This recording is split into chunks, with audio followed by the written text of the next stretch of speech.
Hello, NuPIC. Had a long day today. I worked on releasing NuPIC 0.2.8. I think there might be something wrong with the OSX binary release that's up on PyPI for some reason, because already someone has complained that it's not working for them. So I will check into that tomorrow morning. But 0.2.8 is our AGPL release. So we finally made the license update from GPL to AGPL.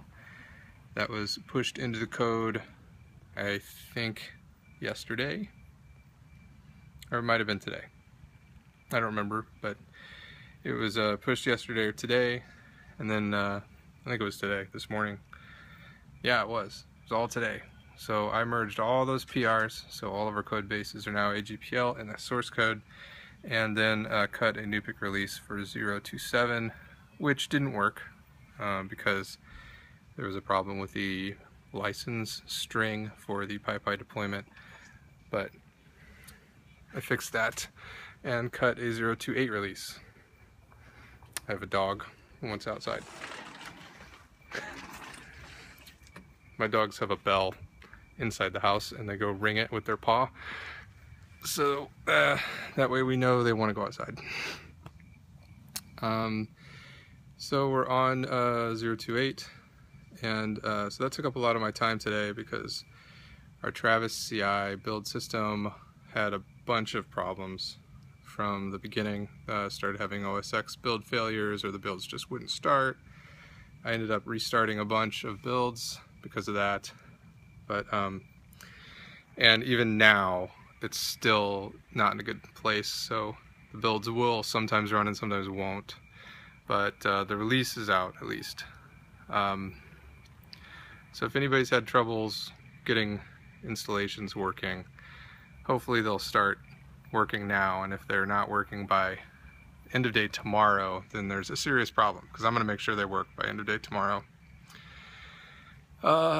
I'm still doing a bunch of stuff on the upcoming NuPIC challenge.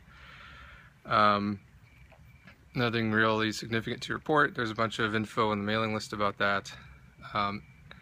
The only other major thing going on is a big discussion, a proposal brought up by David Ragazzi, not for the first time. The proposal is entitled making NuPIC OO, or object oriented. It's a little bit misleading because NuPIC really is OO, but he's talking about the lower level data structures representing cells, neurons, synapses, segments, etc., that we have typically kept in native data structures, like just arrays or scalar values. Arrays of scalar values, matrices like that, not in object models like a connections class that contains a bunch of cells that are linked together, all reference each other and have synapses and segments, etc. So his proposal was to flesh all that out, that object model that contains the low-level data structures for HTM. And so we've got an ongoing discussion about that. And for those of you participating in that discussion, I am attempting to moderate it. I can see good points on both sides of this discussion. So I'm just trying to make sure that there is no communication breakdown on either side. Sort of playing both sides of the field here. Both sides meaning, you know, the open source community members, David Ragazzi, David Ray, who have been proponents of this proposal for a long time, and NuMINTA engineers who have had a long history building up this code base and maintaining it for years.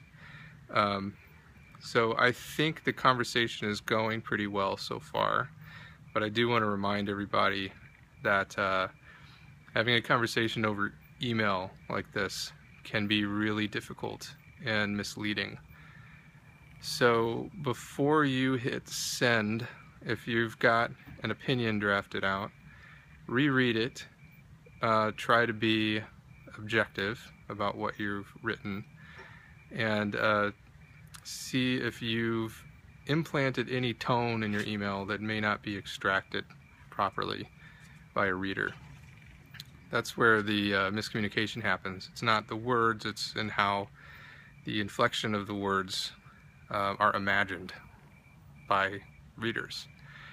So I think everyone's doing well enough so far.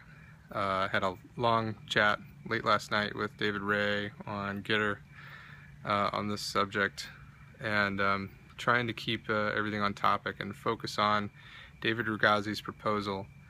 David Ragazzi, I commend you in particular because you brought up this pretty much the same proposal back in May, and we asked you to provide some type of prototype implementation and some performance benchmarks before we would really consider trying it out. And you have done that, and I appreciate that. That's very, very good on your part, and I have been your advocate on the Numenta side, trying to get everyone to make sure that they pay attention to this proposal, try the code out, and I think Scott's done a really good job. He spent quite a bit of time today looking over the proposal and drafting his response and continuing this discussion onward in a productive manner. So let's keep it up.